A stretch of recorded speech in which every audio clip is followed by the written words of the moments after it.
APPSC exams 2018లో notification ఇస్తే 2021కి పూర్తయినాయి. ఇప్పుడు అది కాస్త కోర్టులో జరిగింది. నేను నిన్నే చెప్పా, ఇది చాలా పెద్ద సినిమా, దీని వెనకాల నడుస్తున్నది. అప్పుడు ఉన్నటువంటి చైర్మన్ ఉదయ్ భాస్కర్, అతనికి తెలియకుండా మిగతా వాళ్ళు చేసేశారు అని చెప్పేటటువంటి ప్రయత్నం.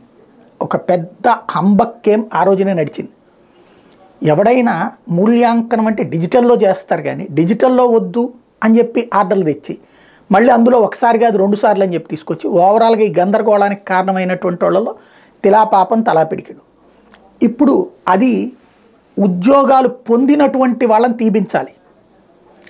ఎందుకంటే సచివాలయ ఉద్యోగులను పీకేపించాలి, వాలంటీర్లను పీకేపించాలి, జగన్ టైంలో రిక్రూట్ అయిన వాళ్ళందరినీ రోడ్డున పడేయాలి అన్నది ఇప్పుడు చంద్రబాబు గారి ప్రయత్నం, వాళ్ళ అనుకూల మీడియా ప్రయత్నం. కోర్టుల ద్వారా లేకపోతే పేపర్ల ద్వారా రేపు పొద్దున ప్రభుత్వ అధికారంలోకి వస్తే సచివాలయాల ఉద్యోగులందరినీ కూడా పీకేసినా ఆశ్చర్యపోనక్కర్లేదు. ఎందుకంటే ఇట్లాంటిదే ఇప్పుడు ఇది ఒక నేరేషన్ చూపెట్టి ఇప్పుడు వాళ్ళు ఉద్యోగాలు కూడా చేసేస్తున్నారు 2.5-3 ఏళ్ళని. ఇప్పుడు వాళ్ళు అర్జెంటుగా అనర్హులు అని చెప్తే ఏమవుతుంది వాళ్ళ జీవితం? అట్లాగే వాలంటీర్లను అట్లాగే వేధిస్తున్నారు కదా, సచివాలయ ఉద్యోగులను కూడా అలాగే. చివరికి వాళ్ళని గవర్నమెంట్ ఉద్యోగులు అయ్యి ఉండి వాళ్ళు పని చేయకూడదు, ఎందుకంటే జగన్ టైంలో రిక్రూట్ అయ్యారు కాబట్టి.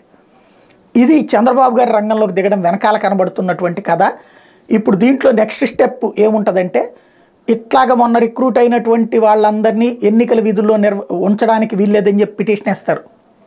తద్వారా న్యాయస్థానాలు వ్యవస్థల ద్వారా వ్యవహారాలు చక్కబెట్టే ప్రయత్నం జరుగుతుంది. ఏమవుతుందో చూద్దాం.